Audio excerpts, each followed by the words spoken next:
तर जय गजानन मंडळी, आपण ड्रिपवरती तुरीची लागवड केली होती आणि त्यात मधात सोयाबीन पेरलं होतं. तर आपली ड्रिपवरची तुरीची लागवड आपण 24 जून रोजी केली होती. तर आज आहे 30 जून आणि आपली तूर आता दिसायला लागली आहे. बघू शकता तुम्ही, हे बघू शकता तुम्ही, आपण ड्रिपवरती तुरीची लागवड केली आहे आणि मधात सोयाबीन पेरलं आहे. तर या ड्रिप टू ड्रिपचं अंतर मी आधी रील टाकली होती, ते तुम्ही बघू शकता. माझ्या हँडलवरची सगळ्यात आधीची रील आहे ती. हे बघू शकता तुम्ही, तूर आता ताशी लागली आहे.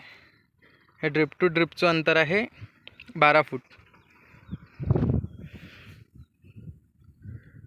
एका जागी आपण सध्या तर 2-2, 3-3 दाणे टाकले आहे, कारण वाणी असल्यामुळे वाणीनी जर दाणा खाल्ला तर ते आपल्याला झाड म्हणजे तिथं खाळा पडून जाते.